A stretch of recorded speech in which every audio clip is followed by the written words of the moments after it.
Magandang araw sa inyong lahat. Ako si Dr. Javier Santos at ngayon ating pag-uusapan ang isang paksa na madalas nating binabalewala ngunit may malaking epekto sa ating kalusugan lalo na habang tayo ay tumatanda. Ang papel ng sopas sa gabi sa kalidad ng ating pagtulog at pagdami ng pag-ihi sa gabi. Natanong niyo na ba kung bakit ang malalim na pagtulog sa katandaan ay minsan hindi matagpuan sa gamot, malambot na kama o sa edad mismo, kundi sa isang simpleng mangkok ng sopas sa hapunan? Mahalaga ang hapunan dahil ito ang oras kung saan ang ating katawan ay pumapasok sa estado ng pahinga at pagbabago alinsunod sa ating circadian rhythm.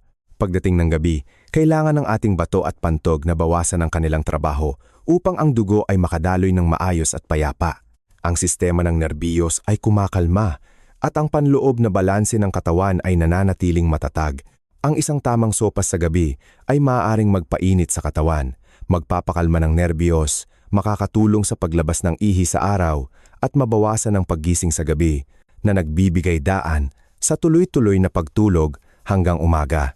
Ngunit sa kabilang banda, may mga sopas na tila malusog para sa malalakas na tao, ngunit puno ng asin, taba at protina na mahirap tunawin.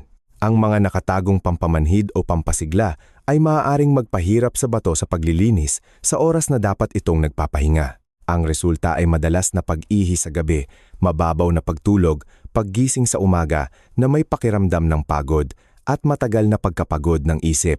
Ang mas nakababahala ay marami sa inyo ang pumipili ng sopas batay sa nakasanayan o sa paniniwalang ito ay masustansiya nang hindi alam na inilalagay nyo ang inyong bato sa maling panahon ng paglilinis.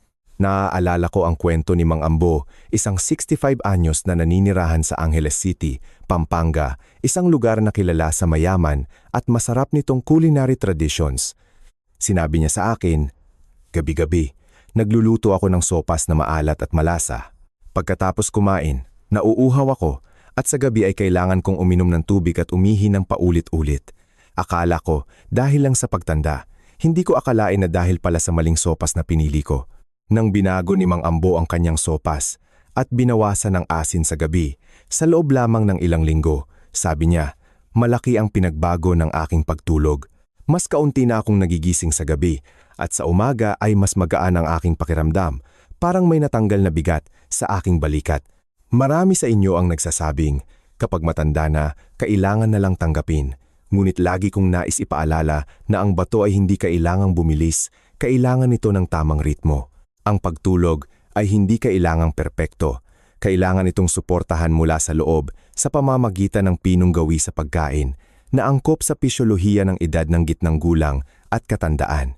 Kaya, sa video at artikulo ngayong araw, tatalakayin natin ang 8 karaniwang sopas sa hapagkainan ng Pilipino. 4 na sopas na nakakatulong sa malalim na pagtulog, binabawasan ang pag-ihi sa gabi at nagpapakalma sa panunaw. At 4 na sopas na isang tahimik na panganib sa gabi, madaling magdulot ng insomnia at matagal na pagkapagod kung ginagamit sa maling oras. Manatili po kayo hanggang sa huli dahil sa huling bahagi ng artikulo, ibabahagi ko ang mga prinsipyo sa pagpili ng sopas ayon sa biological clock, kung paano magtimpla ng pampalasa upang mabawasan ang trabaho ng bato at mga tips sa pagluluto upang maging masarap ngunit madaling tunawin, mainit ngunit hindi nakakapagbara. Ang maliliit na bagay na ito ay maaaring magdulot ng malaking pagbabago. Ngayon, samahan niyo ako sa paggalugad ng unang grupo, ang mga sopas na tinatawag kong tagapagligtas para sa pagtulog ng nasa hustong gulang at matatanda. Minsan, ang pagbabago lamang ng isang mangkok ng sopas sa gabi ang paraan upang maging mabait tayo sa ating bato, puso at sa pagtulog ng ating buhay. Unang bahagi, 4 na sopas na tagapagligtas para sa mahinang bato, bawasan ang pag-ihi sa gabi, at malalim na pagtulog. Sopas na tagapagligtas bilang 1. Sopas ng upo na may hipon o giniling na baboy. Naitanong niyo na ba kung bakit ang isang sopas na pamilyar na tinitingnan ng lahat bilang normal ay makakatulong sa bato na gumaan ang trabaho sa gabi, makapagpapahinga ang pantog, at mas maging malalim at mahaba ang pagtulog? Sa aking maraming taon ng karanasan sa pangangalaga sa kalusugan ng gitnang gulang at matatanda, napagtanto ko na ang pinakamatibay na solusyon ay madalas na hindi matatagpuan sa mga komplikadong bagay, kundi sa mga simple, ngunit akma sa pisyolohiya at ritmo ng katawan. Ang sopas ng upo na may hipon o giniling na baboy ay isang buhay na patunay ng pilosopiyang iyon. Gaya ng sabi ng mga matatanda, ang katawan ay parang bukirin. Kung itatanim sa tamang panahon, tiyak na aanihin ng marami. Kung sa maling panahon, kahit gaano pa kaganda ang pataba, ito ay magiging walang silbi. Ang upo ay may dalawang mahalagang katangian na malinaw na ipinaliwanag ng modernong agham ng nutrisyon. Una, ang pagiging pampalamig. Hindi ito nangangahulugang magdudulot ito ng panlalamig ng tiyan, kundi ang kakayahan nitong i-regulate ang panloob na temperatura ng katawan na nagpapakalma ng stress ng nerbiyos na dulot ng init sa loob, kawalan ng balanse ng electrolyte, at labis na asin sa loob ng araw. Sa mga taong mahigit 60, ang sistema ng pagkontrol ng temperatura ng katawan ay hindi na kasing flexible. Ang pagpapawis, tibok ng puso, at mga daluyan ng dugo sa ilalim ng balat ay hindi na mabilis tumugon gaya ng kabataan. Kaya, ang pakiramdam ng banayad na init sa loob ay isang karaniwang dahilan kung bakit mahirap mag-relax at matulog. Kapag ang panloob na init ay nabawasan sa tamang antas, ang mga daluyan ng dugo ay kumakalma. Ang utak ay nakakatanggap ng senyales ng kaligtasan. Ang cortisol, stress hormone, ay bumababa. Kung kaya't ang nerbiyos ay kumakalma, mas magaan ang pakiramdam ng isang tao, kalmado ang ulo, at mas madaling makatulog ng natural ng walang malakas na intervention. Pangalawa, ang kakayahang maging banayad na diuretic, at ito ang pangunahing punto na may kaugnayan sa pag-ihi sa gabi. Kapag mahina na ang bato o bumababa ang function ng paglilinis nito dahil sa edad, ang katawan ay may posibilidad na magtago ng mas maraming tubig at asin sa araw, na nagre-resulta sa mabilis na pagpuno ng pantog sa gabi, ang oras na dapat ay nagpapahinga ang sistema ng paglilinis. Ang upo ay kumikilos bilang isang mekanismo upang dagdagan ang pagtanggal ng labis na tubig, lalo na sa hapon at maagang gabi, na nakakatulong na mabawasan ang dami ng tubig na naglalakbay hanggang hating gabi. Dahil dito, ang pantog ay hindi napupuno ng presyon ng maaga, na nililimitahan ang mga senyales na nagpapagising sa utak upang umihi. Madalas kong inihahalin tulad ang prosesong ito sa isang gwardya na hindi isinara ang gate ng maaga ngunit naglinis ng bakuran sa tamang oras upang pagdating ng gabi, tahimik ang bakuran at walang kakatok sa gate. Hindi tulad ng mga synthetic diuretic na nagpipilit sa bato at pantog na magtrabaho ng husto sa maikling panahon. Ang upo ay nagbibigay ng banayad at pangmatagalang epekto. Hindi nagdudulot ng biglaang kawalan ng balanse ng mineral, hindi nagpapababa ng presyon ng dugo, o nagdudulot ng matinding pagkauhaw sa kalagitnaan ng gabi na lubhang angkop sa pisyolohiya ng matatanda. Naglalaman din ang upo ng B vitamins, lalo na ang B1, B3 at natural folate na sumusuporta sa matatag na neurotransmission, nagpapababa ng spasm ng pantog at nakakatulong sa utak na mapanatili ang mas mahabang panahon ng malalim na pagtulog. Ang mga ito ay mga salik na binibigyang diin ng mga internasyonal na pag-aaral sa kidney, urinary system at pagtulog. Kapag kumakain ka ng tamang sopas na may kaunting asin, ang katawan ay parehong napapalamig, maagang nailalabas ang labis na tubig at nakakaranas ng pagpapahinga ng nerbiyos. Ito ang oras kung kailan ang bato at pantog ay tinatrato ng maayos ayon sa kanilang biological rhythm. Hayaan niyo akong magbahagi ng isa pang kwento upang mas madali niyo itong maunawaan. Lumapit sa akin si Nanay Nena, 62 taong gulang, mula sa probinsya ng Laguna, isang lugar na kilala sa mga ilog at likas na yaman na may problema. Umiwas ako sa lahat ng uri ng prutas at nililimitahan ang pag-inom ng tubig sa gabi, ngunit gabi-gabi ay nagigising pa rin ako ng 3 hanggang 4 na beses. Nang tanungin ko ang kanyang gawi sa sopas sa gabi, sinabi niya na gusto niya ang maalat at mabilis lutuing sopas dahil iniisip niyang mas masustansiya ito. Pinayuhan ko siyang subukan ang sopas ng upo na may hipon, bawasan ng asin, kumain ng bahagya mas maaga, at panatilihin ang parehong dami ng pagkain gaya ng dati. 1 buwan pagkatapos, tumawag siya upang sabihin na minsan na lang siya nagigising sa gabi at sa maraming gabi ay tuloy-tuloy siyang nakakatulog hanggang umaga. Ang pagbabago ay hindi sa kakaibang pagkain kundi sa oras at paraan ng pagtimpla, isang maliit na bagay ngunit napakahalaga sa pisyolohiya. Ang pagluluto ng sopas na ito ay tiyak na pamilyar sa inyo. Kailangan lang ng isang piraso ng upo, balatan, hiwain sa tamang laki. Ilang sariwang hipon, balatan, o kaunting giniling na baboy na ibinabad sa bawang at pampalasa. Igisa ang bawang, ilagay ang hipon o baboy, igisa ng bahagya hanggang maluto. Ibuhos ang sapat na tubig at pakuluan, pagkatapos ay ilagay ang upo. Hinaan ang apoy at pakuluan ng 5 hanggang 7 minuto hanggang lumambot ang upo. Ang pinakamahalagang punto na nais kong bigyang diin ay timplahan ng bahagyang maalat, mas kaunting asin, mas mainam. Dahil ang asin ay isang salik na nagpapanatili ng tubig, nagpapataas ng presyon sa pantog, at nagdudulot ng kawalan ng panloob na balanse sa gabi. Ang isang mangkok ng sopas sa gabi ay hindi kailangang malasa para sa nutrisyon kundi kailangan itong maging banayad upang makapagpahinga ang bato sa tamang oras.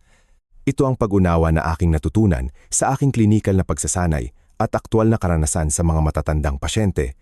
Gayunpaman, kailangan din nating igalang ang individual na pisyolohiya ng bawat isa. Dahil ang upo ay pampalamig na may bahagyang lamig, kung ang isang tao ay may mahinang spleen o tiyan, madaling ginawin ng tiyan, madaling makaranas ng malambot na dumi. Pagkatapos kumain ng kakaibang pagkain, kailangan lamang kumain ng katamtamang dami. Hindi kailangang iwasan ng tuluyan kundi ayusin lamang ang dami, tulad ng pag-adjust ng string ng gitara upang makuha ang tamang tunog. At isang tip na parehong sinasang-ayunan ng tradisyonal na gamot at modernong nutrisyon. Kapag nagluluto, maaari kang maglagay ng ilang hiwa ng sariwang luya upang balansehin ang lamig at painitin ang spleen at tiyan, na nagpapababa ng panganib ng panlalamig ng tiyan, ngunit hindi nagpapataas ng trabaho ng bato. Ang luya dito ay hindi para sa pagpapagaling, kundi upang panatilihin ang sopas sa tamang yin-yang balance ng iyong katawan, na nagiging masarap, mainit, at madaling tunawin ang pagkain. Sopas na tagapagligtas bilang 2. Sopas ng kalabasa na may giniling na baboy o pinakuluang buto ng baboy. Ang sopas ng kalabasa na may giniling na baboy o pinakuluang buto ng baboy ay madalas kong tinatawag na dilaw orange na pampatulog mula sa kusina ng Pilipinas. Hindi dahil sa ganda ng kulay, kundi dahil sa biological mechanism nito na direktang nakikialam sa proseso ng pagtulog. Isang bagay na madalas na kulang sa mga matatanda ay hindi lamang ang oras ng pagtulog, kundi ang kakayahang simulan at mapanatili ang malalim na pagtulog. Ang kalabasa ay naglalaman ng natural na amino acid na tinatawag na tryptophan. Hindi mo kailangang tandaan ang termino, kailangan mo lang malaman na ito ang precursor ng mga hormone na sumusuporta sa mood at pagtulog. Kapag natanggap ito ng katawan, gagamitin ito ng utak upang synthesize ang 2 mahalagang signal. Isang mood-enhancing substance na nakakatulong na mabawasan ang pag-aalala at pagkabahala, ang di nakikitang bigat na naiipon sa buong araw, at isang signal upang simulan ang pagtulog. Ito ay tulad ng isang banayad na kampana na nagpapahiwatig sa nervous system na lumipat mula sa estado ng pagkaalerto patungo sa estado ng pagpapahinga. Madalas kong ipinapaalala sa aking mga pasyente na ang utak ng matatanda ay parang tuyong lupa. Hindi ito kulang sa buto ng pagtulog kundi kulang sa agos ng tubig na magpapaputok sa buto sa tamang oras. Ang tryptophan ang agos ng tubig na iyon. Hindi ito nagpipilit matulog tulad ng gamot, kundi nagpapahatid ng pagtulog tulad ng isang kanta, upang dumating ang pagtulog ng natural, malalim, at hindi madalas na napuputol na mga iniisip. Ipinapakita rin ng modernong agham ng pagtulog na ang malalim na pagtulog, NREM, ang oras kung kailan inaayos ng katawan ng electrolyte, presyon ng dugo, pinagaling ang mga selula, at pinapatatag ang aktibidad ng pantog. Ang isang sopas na may kalabasa, na bahagyang maalat at kinakain sa tamang oras sa maagang gabi ay makakatulong sa utak na makatanggap ng senyales ng kaligtasan upang makapasok sa malalim na pagtulog ng mas mabilis na nagpapababa ng panaginip at spasm ng pantog dahil sa labis na sympathetic nerve activation. Ang mga matatanda ay madalas na nangangarap ng marami hindi dahil sa maraming pangarap kundi dahil ang utak ay nananatili ng matagal sa kalahating gising, kalahating tulog na estado, tulad ng isang radyo na hindi pa nakapatay bago sumikat ang buwan. Tinutulungan ka ng kalabasa na patayin ang radyo sa tamang oras upang ang tulog na buwan ay makasikat ng malinaw ng walang ingay. Ang dilaw-orange na kulay ng kalabasa ay nagmumula rin sa beta-carotene at vitamina A kasama ang mga antioxidant. Sa mga taong mahigit 60, ang oxidative stress ay mas mabilis na tumataas kaysa sa kakayahan ng mitokondriya na mag-ayos ng sarili na nagre-resulta sa matagal na pagkapagod, hindi nakakapagpapagaling na pagtulog, tuyo at malabong mata at madaling impeksyon. Ang vitamina A sa kalabasa ay nakakatulong na protektahan ang ibabaw ng kornea, nagpapataas ng moisture ng mata at sumusuporta sa kaligtasan ng mucosal immunity. Ang beta-carotene naman ay tulad ng isang baluti na nagpoprotekta sa mga selula ng bato mula sa free radicals. Ito ay partikular na mahalaga kapag ang bato ay pagod na sa paglipas ng mga taon.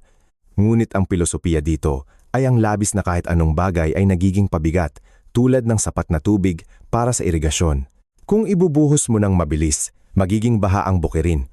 Ang kalabasa ay may maraming aktibong compound, ngunit kung ginagamit sa maling ritmo, maling dosis o maling kombinasyon, ang benepisyo ng malalim na pagtulog ay madaling matatakpan ng hindi ka nais-nais na side effect. Ang pagluluto ng sopas ng kalabasa ay pamilyar sa inyo. Ipapaalala ko lang ang madaling paraan. Kung pipiliin mong pakuluan ang buto ng baboy, pakuluan muna ang buto ng baboy ng mga 30 minuto upang maging natural na matamis ang sabaw. Hindi kailangang timplahan ng maalat, masarap pa rin at malinis. Pagkatapos, ilagay ang kalabasa na nabalatan na, tinanggalan ng buto at hiniwa sa tamang laki. Pakuluan hanggang lumambot na madaling durugin ng sandok. Kung lulutuin kasama ng giniling na baboy, igisa lang ng bahagya hanggang maluto, pagkatapos ay ibuhos ang tubig. Ilagay ang kalabasa at pakuluan sa mahinang apoy upang maghalo ang sustansya nang hindi nawawala ang natural na pampatulog na katangian ng kalabasa. Lagi kong sinasabi na ang hapunan ay dapat na bahagyang maalat dahil ang asin ay nagpapanatili ng tubig. Ang tubig ay naglilikha ng presyon, ang presyon ay nagpapagising sa utak, at ang utak ay nakakagulo sa ritmo ng pagtulog. Ang isang sopas na tunay na nagpapalusog sa pagtulog ay hindi kailangang maalat para maging masustansiya, kundi kailangan itong maging banayad upang ang bato ay makapagpahinga sa tamang oras. Ang kalabasa sa pangkalahatan ay malusog, madaling tunawin, at angkop sa karamihan ng mga Pilipino. Ngunit may isang punto na kailangan ninyong bigyang pansin, tulad ng lagi kong ipinapaalala sa prinsipyo ng pagsunod sa ritmo ng katawan. Ang kalabasa ay may mataas na beta-carotene. Kung ginagamit ng tuloy-tuloy araw-araw sa mahabang panahon, maaaring lumitaw ang banayad na pagkulay dilaw ng balat sa palad at talampakan. Hindi mapanganib, ngunit isang senyales na ang katawan ay may labis na pigment kaysa sa kakayahan ng atay at bato na mag-metabolize agad. Kaya, sa halip na kumain ng marami, gamitin ito ng salitan at maayos. 2 hanggang 3 beses sa isang linggo, bawat pagkain ay may katulad na dami ng sopas. Gamitin ito ng salitaan na may makatwirang dami, ayon sa pisyolohikal na pangangailangan, upang ang bato at ang sistema ng paglilinis ay hindi na kailangan pang magtrabaho ng labis. May kasabihan ng mga matatanda, ang pagkain ng ginto ay hindi kasing ganda ng pagkain ng regular. Ang malalim na pagtulog ay hindi kasing ganda ng pagtulog sa tamang oras. At naniniwala ako na ang kalabasa ang pagkain na naglalarawan ng regular at tamang oras. Kung nakita nyo, nakapakipakinabang ang pagbabahaging ito, mangyaring mag-comment ng numero 2 sa ibaba. Ito ang simpleng paraan upang malaman ko na interesado pa rin kayo at kasama ako sa paglalakbay na mamuhay ng malusog, may kalidad bawat araw. Sopas na, tagapagligtas bilang 3. Sopas ng patola na may lotus seed buto ng lotus. Minamahal kong mga kaibigan, natalakay na natin ang 2 pangunahing sopas para sa pagtulog at urinary system ng gitnang gulang pataas. Ang sopas ng upo ay nakakatulong na palamigin ang pantog at mabawasan ang pagkabahala dahil sa naipong init sa lower abdomen, at ang sopas ng kalabasa ay sumusuporta sa pagpapalusog ng sleep-wake rhythm mula sa central nervous system. Ngayon, inaanyayahan ko kayo sa ikatlong sopas, isang kombinasyon ng culinary at therapeutic na partikular kong pinahahalagahan sa pangangalaga sa matatanda, sopas ng patola na may buto ng lotus.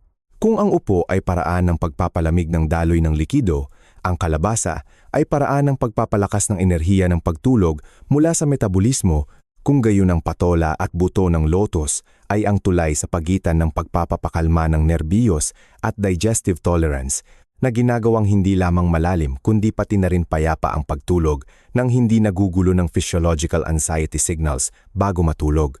Sa kultura ng pagluluto at tradisyonal na gamot ng mga Pilipino, ang patola ay hindi lamang isang sangkap, ito ay simbolo ng lambot sa pagpapababa ng init. Tinatawag ng tradisyonal na gamot ang patola na isang herb na nagpapababa ng qi, naglilinis ng atay, nagpapalabas ng tubig, at nagbubukas ng channels na nangangahulugang nakakatulong ito upang maiwasan ang pagbara ng qi at dugo sa tiyan. Ang labis na likido ay banayad na inaayos at ang mga peripheral channels ay nalilinis. Napakahalaga nito sa edad na 60 pataas kung kailan nagsisimulang bumagal ang microcirculation. Ang isang tamang mangkok ng sopas ng patola sa gabi, batay sa aking karanasan sa nutrition therapy, ay tulad ng isang banayad na regulator ng panloob na balanse na nakakatulong sa katawan na mabawasan ang matinding init nang hindi napupunta sa biglaang lamig, na siyang dahilan kung bakit maraming matatanda ang hirap matulog dahil sa panlalamig ng tiyan, peripheral vasoconstriction, at pag-activate ng night urination reflex. Ang buto ng lotus, ang kaluluwa ng sopas na ito, ay may mas malalim na kahulugan. Sa Oriental Medicine, ang buto ng lotus ay itinuturing na isang herb na nagpapalusog sa puso, nagpapakalma sa isip, nagpapalakas ng esensya, at nagpapalusog sa bato, na nangangahulugang pinapalusog nito ang isip mula sa aksis ng puso at bato, na nakakatulong na maiwasan ang pagkabalisa ng isip sa gabi. Sa modernong agham, ang buto ng lotus ay naglalaman ng natural alkaloids tulad ng nuciferin, liancinin, at isoliancinin, mga sangkap na may kakayahang ayusin ang neurotransmission signals na nagpapababa ng labis na sympathetic reaction palpitations, tension, mabilis na tibok ng puso kapag nakahiga.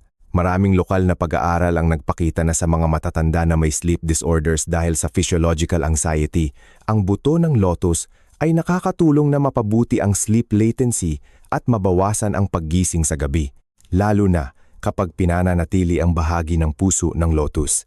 Ang puso ng lotus ay may bahagyang mapait na lasa na naglilinis ng apoy ng puso, ngunit naglalaman din ng mas mataas na konsentrasyon ng sedative active ingredients.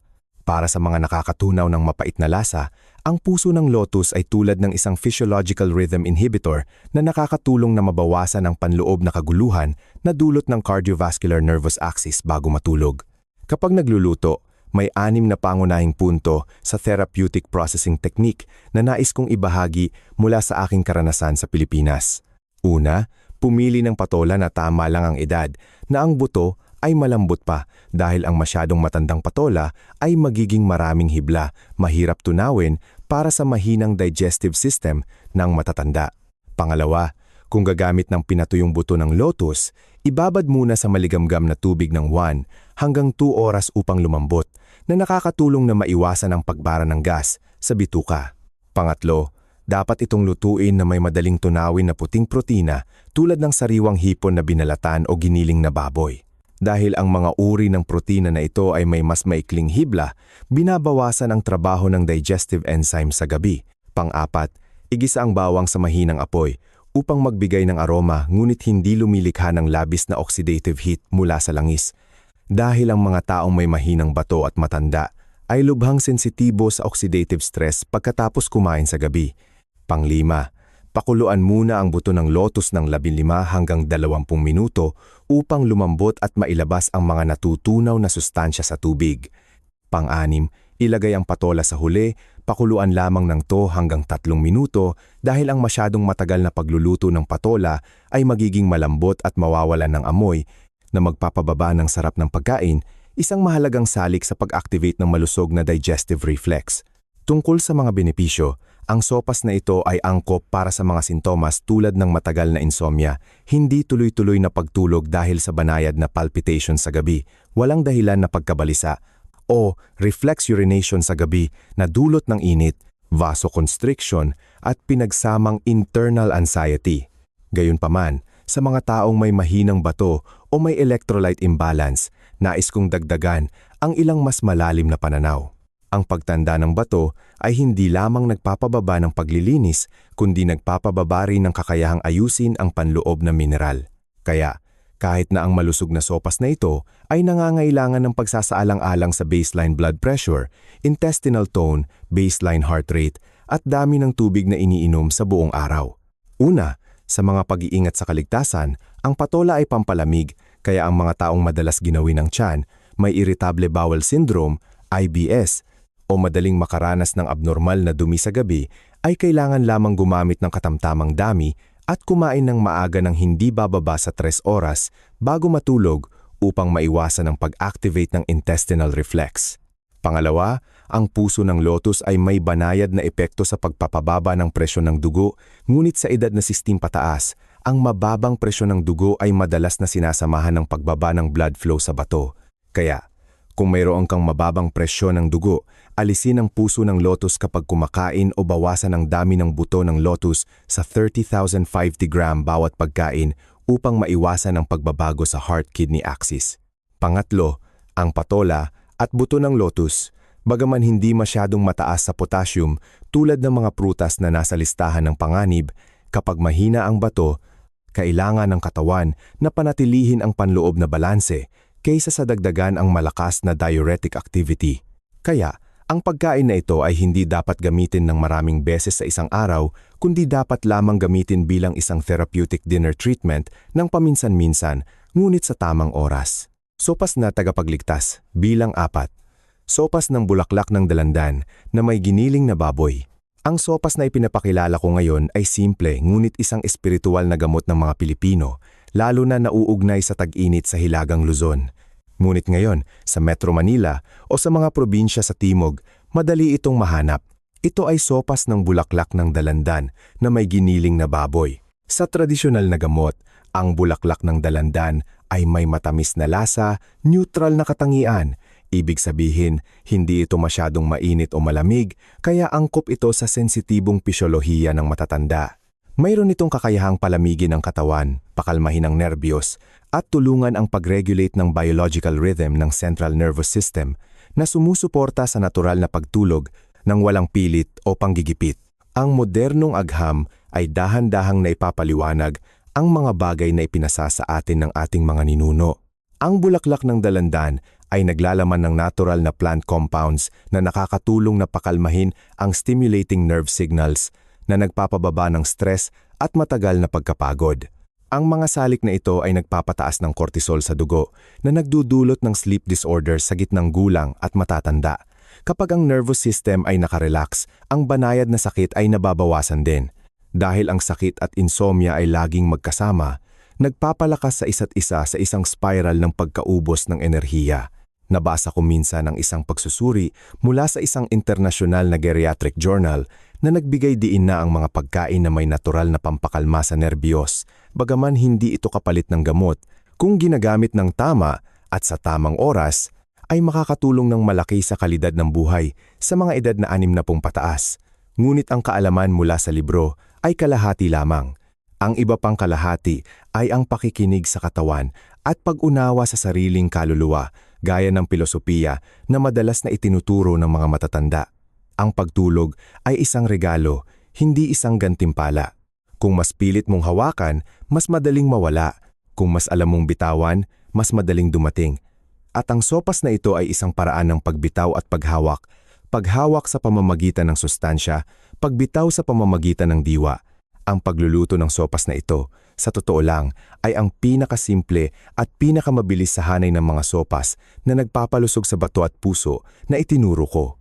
Kapag bumili ka ng bulaklak ng dalandan, pumili ng mga kumpol na maraming buds pa, sariwang berde ang kulay, at hindi pa nakikita ang mga itim na petals, dahil ito ang oras kung kailan ang dami ng plant enzymes at micronutrients ay pinakamahusay na napapanatili. Pag-uwi, dahan-dahang tanggalin ang mga matatandang tangkay, hugasan ng dahan-dahan sa ilalim ng gripo upang hindi masira ang mga buds, pagkatapos ay hayaang matuyo ng natural. Para sa giniling na baboy, gilingin ng pino, ibabad sa kaunting pulang sibuyas, paminta at bahagyang maalat na pampalasa upang maiwasan ang pag-activate ng excretory system. Pagkatapos, igisa ang sibuyas sa kawali, ilagay ang karne at igisa hanggang maluto at maging malambot. Huwag lutuin ng masyadong tuyo. Pagkatapos ay ibuhos ang tubig sa kaldero, pakuluan ng malakas upang lumabas ang natural na matamis na lasa ng karne na nagiging malinis ang sabaw nang hindi kailangan ng maraming asin. Sa huling hakbang, kapag kumukulo pa ang tubig, ilagay ang lahat ng bulaklak ng dalandan, haluin ng dahan-dahan, hintayin kumulo muli ang tubig. Pagkatapos ay patayin agad ang apoy. Uulitin ko ang isang mahalagang bagay na parang taimtim na payo. Hindi kailangang lutuin ng matagal ang bulaklak ng dalandan dahil kung sobra ang pagluluto, magiging dilaw at malambot ang petals.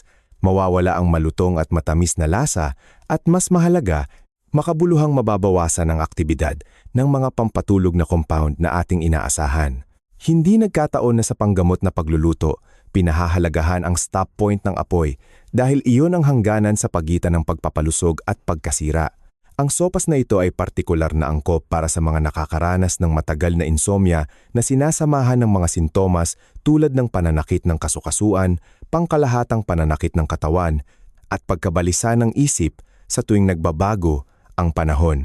Kapag ginagamit, mararamdaman mo ang unti-unting ginhawa mula sa mainit na tiyan. Ang mga daluyan ng dugo ay nakarelax, ang tibok ng puso ay naayos, at ang isip ay kumakalma. Tulad ng isang hapon ng tag-init na nakatayo sa harap ng bahay, nakikinig sa hangin na dumadaan sa halaman ng bulaklak, bumabagal ang puso. Kapag bumibili, iwasan ang pagpili ng mga kumpol ng bulaklak na namukadkad na o maraming dilaw na bulaklak dahil hindi na sariwa ang bulaklak sa panahong iyon at madaling magdulot ng digestive intolerance sa sensitibong digestive tract ng gitnang gulang at matatanda. Ang pagpili ng tamang bulaklak ay tulad ng pagpili ng tamang kaibigan. Ang berdeng buds ay ang bulong ng buhay. Ang lanta na bulaklak ay ang katahimikan ng panahon. Iginagalang natin ang panahon, ngunit hindi natin ginagamit ang pagkalanta upang palusugin ang ating katawan. Kung nakita nyo na kapaki-pakinabang ang pagbabahaging ito, mangyaring mag-comment ng numero 4 sa ibaba. Ito ang simpleng paraan upang malaman ko na interesado pa rin kayo at kasama ako sa paglalakbay na mamuhay ng malusog, may kalidad bawat araw. Ikalawang bahagi. 4 na sopas na kaaway ng mahinang bato at nagdudulot ng pag-ihi sa gabi. Sopas na kaaway bilang 1, sopas ng mustasa. Minamahal kong mga kaibigan, kapag dumating ang panahon na nagsisimula ng magsenyas ang katawan na bumababa ang function ng bato o nagiging mas maselan ang pantog dahil sa edad, ang pangangalaga sa pagtulog ay hindi lamang tungkol sa nutrisyon kundi isa ring sining ng pagpili. Madalas kong sinasabi sa aking mga matatandang pasyente na ang inyong pagtulog ay parang lumang lampara ng langis na mananatiling maliwanag lamang kung hindi ito patuloy na hinahangin.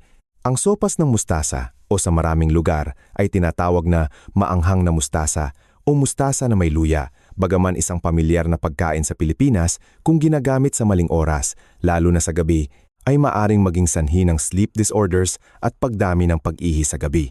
Naiintindihan ko na ang isang mangkok ng maanghang na sopas ng mustasa na may adobo o prito ay maaaring magdagdag ng sarap sa hapunan, magpainit sa tiyan at epektibong mabawasan ang pagkasawa.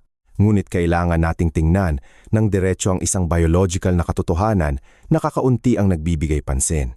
Ang mga compound na lumilikha ng anghang sa mustasa ay may kakayahang lumikha ng banayad na init na nagpapagana ng nervous system sa antas, na sapat upang mahirap para sa katawan na makapasok sa malalim na estado ng pahinga tulad ng pag-inom ng malakas na kape na hindi masyadong matapang ngunit sapat upang magdulot ng panloob na pagkabalisa. Sa edad na lampas 6-7, kung kailan ang central nervous system ay hindi na kasing flexible gaya ng kabataan, ang pinakamaliit na stimulus ay madaling maging signal ng ingay na nagpapahirap sa utak na bitawan at lumubog sa pagtulog. Ngunit ang mas mahalaga sa lahat, at ito ang sentro ng usapan tungkol sa pag-ihi sa gabi, ay ang kakayahan ng parehong grupo ng mga compound na pasiglahin ang pantog. Ang pantog sa matatanda ay parang isang lumang elastic bag na madaling mag-contract, madaling makaramdam ng pagkapuno kahit na hindi gaanong maraming tubig ang nainom. Kapag kumain ng maanghang na sopas ng mustasa sa gabi, ang pantog ay mas aktibong nagko-contract, mas mabilis na nakakaramdam ng pagkapuno, at patuloy na nagpapadala ng mga senyales sa utak na nagpapagising sa iyo upang umihi kahit na hindi ka uminom ng maraming tubig bago iyon. Narinig ko minsan ng isang 72 anyos na Ginoo mula sa Vigan, Ilocos Sur na nagkukuwento. Naaalala ko pa ang kwentong ito bilang isang buhay na ilustrasyon ng biological mechanism. Hindi siya umiinom ng maraming tubig sa gabi, ngunit tuwing kumakain siya ng maanghang na sopas ng mustasa, siguradong nagigising siya ng 2 hanggang 3 beses sa gabing iyon. Nang baguhin niya ang kanyang gawi at inilipat ang maanghang na sopas ng mustasa sa tanghalian, nabawasan ng husto ang pag-ihi sa gabi at sa umaga ay mas magaan ang kanyang pakiramdam. Nakikita niyo, ang katawan ay laging ang pinakatotoong libro. Hindi kailangan ng pagsusuri. Nagbibigay ito ng sariling senyales kapag sobra ang pagpapasigla. Kaya, kailangan niyo bang iwasan ng tuluyan ang sopas na ito? Ipinapangako ko na hindi. Ang mustasa ay isa pa ring pagkain na mayaman sa micronutrients, fiber, at sumusuporta sa panunaw, ngunit kailangan itong gamitin sa tamang oras. Ang pinakamahusay na oras upang kumain ng sopas ng mustasa ay sa tanghalian, kapag ang katawan ay nangangailangan ng init upang pasiglahin ang panunaw, painitin ang tiyan, at balansehin ang fluid access, excretion, at energy metabolism. Kung kakainin sa tanghalian, lubos mong masisiyahan ang benepisyo ng maanghang na mustasa nang hindi nakakaapekto sa pagtulog. Ngunit kung gagamitin sa hapunan, lalo na pagkatapos ng alas 7 ng gabi, ang kakayahan nitong pasiglahin ang pantog at magdulot ng insomnia ay kapansine-pansing tataas. Ito ang laging payo ko sa inyo. Hindi alisin ang sustansya kundi ilipat ang oras upang ang pagkain ay maging kaibigan, hindi pabigat. Sopas na kaaway, bilang 2, mga maasim na sopas. Minamahal kong mga kaibigan, ang lutuing Pilipino ay mayaman sa pagkakakilanlan. Ngunit pagdating sa kalusugan ng mahinang bato at pagtulog sa gabi, may mga pagkain na, bagaman pamilyar, ay hindi akma sa pisyolohiya ng pagtanda. Lagi kong binibigyang diin na ang hapunan ng mga taong lampas 60 ay dapat na isang banayad na ritmo na nagdadala sa katawan sa estado ng panloob na balanse, nagpapababa ng autonomic nerve activation, at iniiwasan ang paglikha ng pressure sa bato. Kasama rito ang grupo ng mga maasim na sopas tulad ng sinigang na isda, sinigang na hipon, sinigang na baboy na may sampalok o sinigang na tahong na may pinya. Kahit masarap, kailangan itong kilalanin ng malinaw kung gagamitin sa gabi. Una sa lahat, ang asim sa mga pagkaing ito ay nagmumula sa natural na organic acids na matatagpuan sa sampalok, pinya, kamatis. Sa katandaan, ang digestive nervous kidney axis ay mas magkakaugnay kaysa sa iniisip natin. Kapag bumababa ang function ng bato, ang isang maliit na pagbabago sa tiyan o sirkulasyon ay sapat upang ang pantog ay mag-react at maging sanhi ng pag-ihi sa gabi. Ang unang masamang epekto ay sa tiyan. Sa gabi, ang tiyan ng matatanda ay may posibilidad na bawasan ang pagtatago ng acid upang bigyang prioridad ang mabagal na panunaw at pagbabago ng lining ng tiyan. Kung kumain ng maasim na sopas sa oras na ito, mapipilitan ang tiyan na maglabas ng labis na acid bilang kompensasyon, tulad ng pagpilit sa isang organ na nakapatay na para sa maintenance na umandar muli. Ito ay madaling magdulot ng heartburn, acid reflux, at lalo na ang gastroesophageal reflux disease. Sa matatanda, ang GERD ay madalas na hindi maingay kundi nagpapakita ng tuyong ubo sa gabi, pakiramdam ng mainit sa likod ng buto ng dibdib, mapait na lasa sa bibig, at banayad na paninikip ng dibdib na nagpaputol sa pagtulog. Kapag ang pagtulog ay napuputol, ang katawan ay nagpapataas ng cortisol, stress hormone, at pamamaga, at ang bato ay kailangan pang mag-filter ng mas maraming pro-inflammatory mediators na lumilikha ng nakatagong pasanin. Ang pangalawang masamang epekto ay sa nervous system. Ang asim ay isang signal na nagpapagana ng vagus nerve at ang parasympathetic nervous system ng bituka at pantog. Ang maasim na sopas ay madalas na sinasamahan ng mga pampalasa tulad ng sibuyas, paminta, at herbs na bahagyang nagpapataas ng tibok ng puso, nagpapataas ng peripheral circulation at nagpapagana ng bladder tone na nagiging sanhi ng mas maagang pakiramdam ng pagkapuno ng pantog. Ito ang dahilan kung bakit maraming matatanda ang nagsasabing hindi sila umiinom ng maraming tubig ngunit nagigising pa rin ng 2 hanggang 3 beses. Ang pangatlong masamang epekto ay sa bato at pantog. Kapag ang acid mula sa maasim na sopas ay bahagyang nagpapataas ng acidity ng ihi, kailangan ng bato na ayusin ang pH sa pamamagitan ng pagtaas ng excretion ng acid o pagpapanatili ng bicarbonate. Ang prosesong ito sa mahinang bato ay hindi gaanong flexible, madaling magdulot ng iritasyon sa lining ng pantog, lalo na sa mga taong may overactive bladder OAB. Ipinakita ng ilang lokal na pag-aaral na ang bahagyang acidic na kapaligiran ng ihi ay maaaring magpataas ng dalas ng OAB sa gabi sa grupo ng mga pasyente na may chronic kidney disease. Ang pang-apat na masamang epekto ay ang paradoksikal na pagkawala ng tubig. Bagaman ang maasim na sopas ay naglalaman ng tubig, ang reaksyon ng paglikha ng init at pagpapasigla ng pag-ihi sa gabi ay nagiging sanhi ng mas maraming pag-ihi na nagreresulta sa paradoksikal na pagkawala ng tubig. Sa susunod na umaga, makakaramdam ka ng banayad na pagkauhaw, maagang pagkapagod, madilim na ihi, at kung patuloy kang magbabayad ng nawalang tubig sa pamamagitan ng fruit juice na mataas sa potassium o malakas na tsaa, mas lalalim ang cycle ng kaguluhan. Ang panglima at pinakamasamang epekto ay ang pagbaba ng mucosal lining ng digestive tract sa pagtanda. Ang mga matatanda ay madaling magkaroon ng chronic gastritis, pagbaba ng mucin layer, at pagbaba ng stable bowel motility, kaya ang acid sa maasim na sopas ay mas madaling makapunta sa hindi komportableng threshold ng mas maaga. Lalo na ang mga may kasaysayan ng ulcer, reflux, IBS, o chronic kidney disease stage 3 pataas ay mas sensitibo na tinitingnan ang maasim na sopas sa gabi bilang isang malaking bawal. Kaya, ang maasim na sopas ba ay ganap na masama? Lagi kong iginigiit na ang maasim na sopas ay isa pa ring mahalagang pagkain sa tanghalian. Sa araw, ang digestive at kidney system ay may sapat na kakayahang umangkop. Ang organic acids ay nakakatulong na pasiglahin ang panunaw, mapataas ang gana, at suportahan ang pagtatago ng digestive fluid sa tamang ritmo. Ngunit sa gabi, dapat mong bigyang prioridad ang banayad, bahagyang mainit, at hindi nakakapagpasigla na sopas. Ang mga sopas na gawa sa gulay tulad ng patola, upo, dahon ng sili, buto ng lotus, o gabi na luto ng bahagya lamang upang madali itong matunaw ng katawan. Sopas na kaaway bilang 3, mga sopas na may kawayan, bamboo shoots. Minamahal kong mga kaibigan, sa pagkain ng matatanda, ang nilagang buto ng baboy na may kawayan, sinigang na pato na may kawayan, o kawayan na may karne ay lahat ng mga pagkaing mayaman sa tradisyon at madalas na lumalabas sa mga hapagkainan ng pamilya, mga pagtitipon o malalaking pista. Ngunit lagi kong ipinapaalala sa inyo na ang natural at pamilyar ay hindi laging angkop sa biological rhythm ng katandaan, lalo na kung mayroon kayong mga senyales ng mahinang bato o night urination disorder. Ang kawayan, sariwa man o tuyo, ay naglalaman ng mas maraming fiber na nasa matigas na istruktura kaysa sa malalambot na gulay tulad ng patola, kalabasa o dahon ng sili. Kung susukatin sa mga nutritional reference values, ang 100 gram ng kawayan ay maaaring maglaman ng humigit kumulang 2 hanggang 3 gram ng fiber.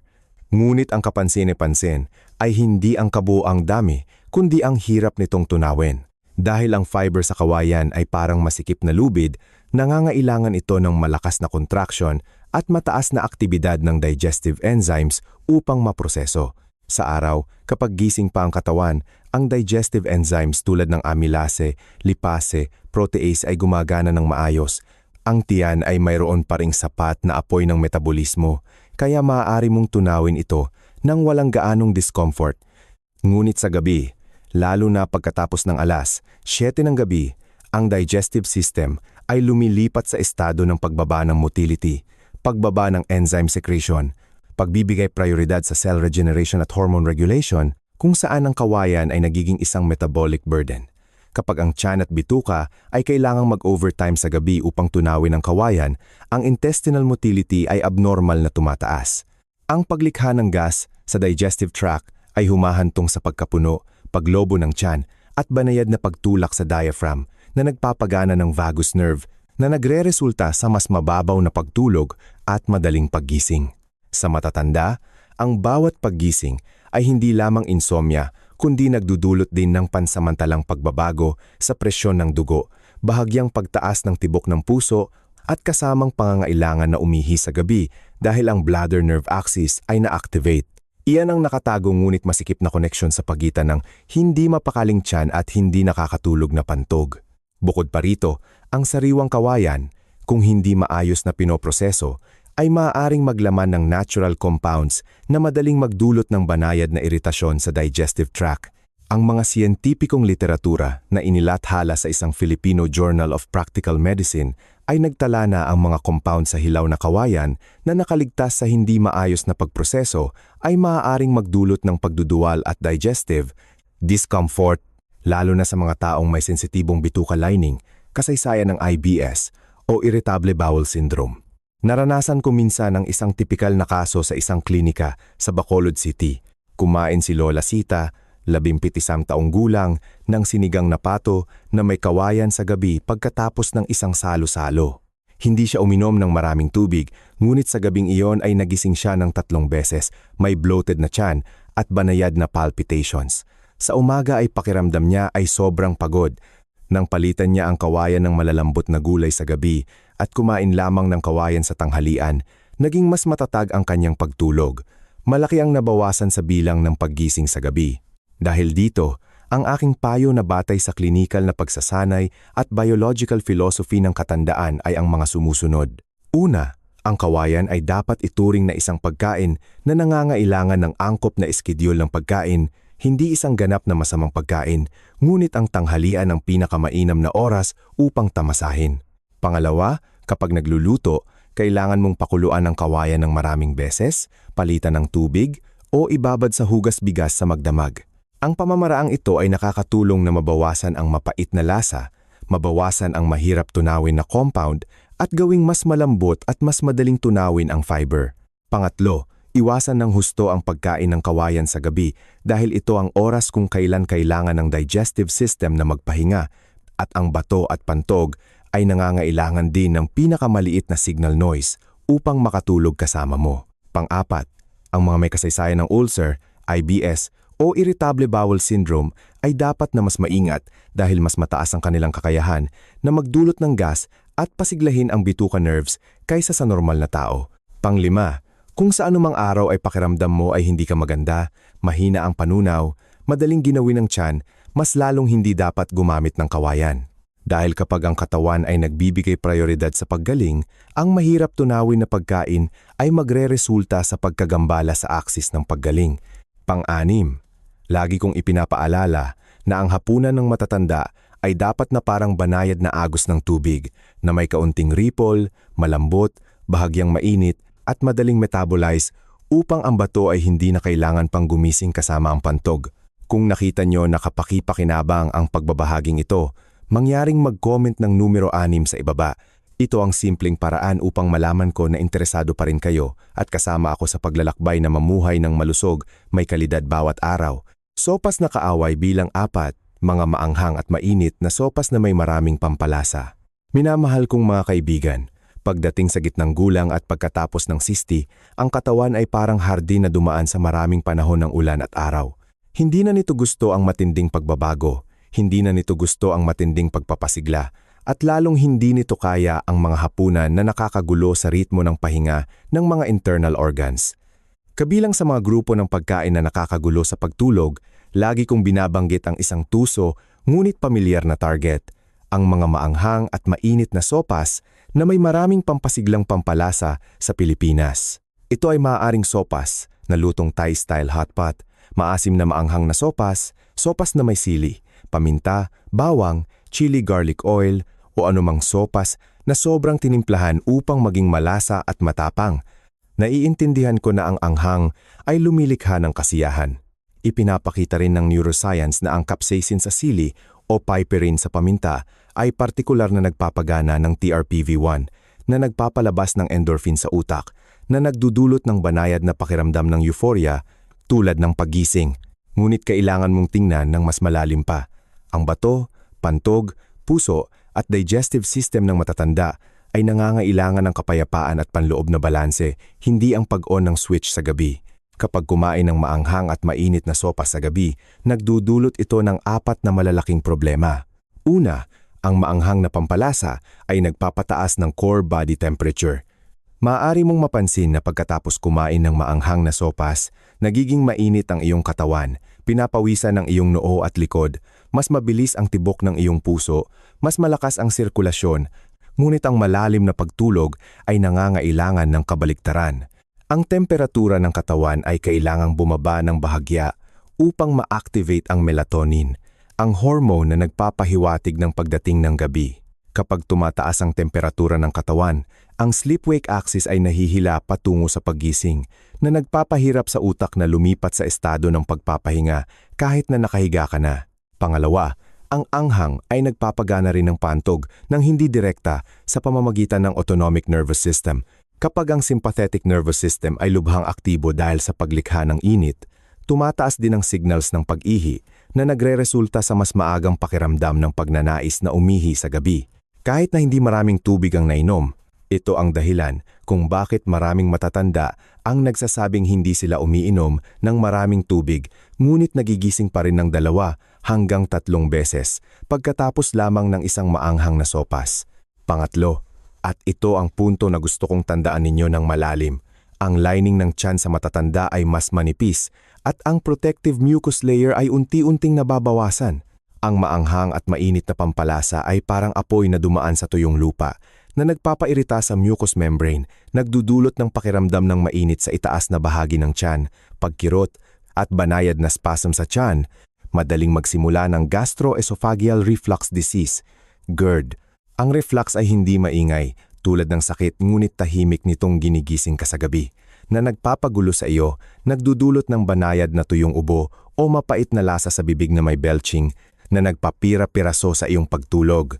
Pang-apat, kapag nangyari ang reflux, ang katawan ay naglalabas muli ng cortisol at adrenaline upang tumugon sa lokal na stress, na lalong nagpapababaw sa pagtulog at lumilikha ng isang loop ng sakit, pag-aalala, pag-ihi sa gabi, at insomnia na napakahirap takasan kung patuloy na uulitin ang gawin ng pagkain ng maanghang sa gabi. Pang-lima, naobserbahan ko sa maraming konsultasyon sa kalusugan para sa matatanda. Ang mga kumakain ng mas maanghang at mainit na hapunan ay madalas na nagrereklamo ng maagang pagkapagod sa susunod na umaga, banayad na pagkauhaw at hindi gaanong nakakapagpahinga. At sa araw na iyon, kailangan nila ng kape o tsaa upang magbayad ng enerhiya. Ngunit ang maling gawin ng pagbabayad na ito ay lalong nagpapalala sa cycle ng kaguluhan. Samantalang ang mga kumakain ng banayad, bahagyang mainit at hindi nakakapagpasigla na hapunan ay nagigising sa umaga na may magaan na pakiramdam, hindi gaanong bloated, nabawasan ang pag-ihi sa gabi at mas matatag ang enerhiya. Pang-anim, ang aking nutritional philosophy para sa inyo ay ang hapunan ay hindi para sa kasiyahan ng panlasa, kundi para sa pagpapahinga ng katawan.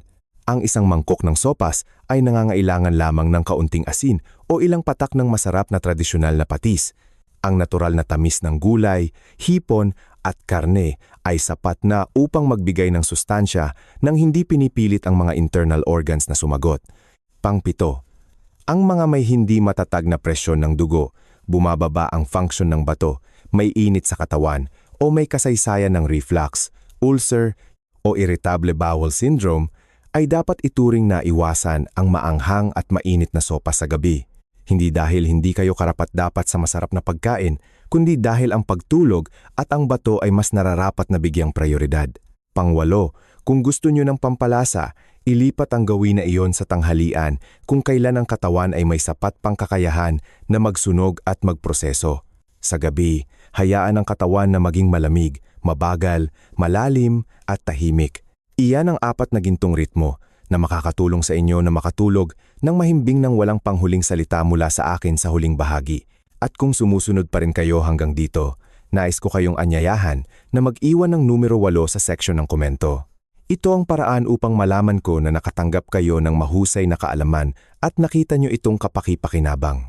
Konklusyon, sa video at artikulo ngayong araw, tinalakay natin ang papel ng hapunan na sopas sa pagtulog ng matatanda sa Pilipinas. Narito ang buod batay sa orihinal na balangkas. Una, ang 4 na sopas na tagapagligtas para sa pagtulog. Sopas ng upo, nakakatulong na palamigin ang katawan, bawasan ang pagpapasigla ng pantog, at suportahan ang pagbaba ng pag-ihi sa gabi. Sopas ng kalabasa, mayaman sa precursors na sumusuporta sa katawan sa paglikha ng natural na sleep hormones na nakakatulong na mas madaling antukin. Sopas ng patola na may buto ng lotus. Nakakatulong na pakalmahin ng bahagya ang nerbiyos, bawasan ang pagkabalisa at i-relax ang smooth muscles. Sopas ng bulaklak ng dalandan, sumusuporta sa pagbaba ng pananakit at kirot na nakakatulong sa malalim at mapayapang pagtulog. Kasama nito, narito ang 4 na sopas na kaaway ng pagtulog na dapat iwasan sa gabi. Sopas ng mustasa, madaling pasiglahin ang nerbiyos at pantog. Maasim na sopas, madaling magdulot ng heartburn, reflux na nagpapahirap sa pagtulog. Sopas na may kawayan, maraming fiber na mahirap tunawin, madaling magdulot ng pagkapuno at paglobo ng tiyan. Maanghang at mainit na sopas na may maraming pampalasa, tulad ng Thai hot pot, kimchi, chili garlic oil o sobrang tinimplahang sili at paminta, nagpapataas ng temperatura ng katawan, nagpapainit sa tiyan, at nakakagulo sa pagtulog. Sa aking pananaw, ang hapunan sa katandaan ay hindi lamang tungkol sa sarap kundi tungkol sa pagkain upang mabawasan ang pasanin sa bato, tiyan at nerbiyos bago matulog. Ang gabi ay nangangailangan ng banayad na lasa, simple, kaunting pagpapasigla sa mga internal organs upang ang katawan ay makapasok sa natural na estado ng pahinga. Ngayong gabi, pumili kayo ng isa sa 4 na sopas na tagapagligtas. Lutuin ng bahagya lamang ang asin, kaunting mantika, kumain ng dahan-dahan at damhin ang pagbabago ng inyong katawan sa bawat linggo. Ang malalim na pagtulog ang pinakamatibay na gamot sa katandaan at ang sopas sa gabi ang tulay na patungo sa pagtulog kung pipiliin natin ang tama at gagamitin sa tamang oras. Kung mayroon kayong mga tanong o may mga sikreto sa pagtulog ng mahimbing, huwag mag-atubiling mag-iwan ng komento sa ibaba. Ang bawat pagbabahagi ay lubhang mahalaga na nakakatulong sa ating komunidad na mamuhay ng malusog at may kalidad habang tumatanda. Maraming salamat sa inyong pakikinig at pagsubaybay sa kumpanya ng aking channel. Naway maging malusog at payapa ang inyong pagtulog.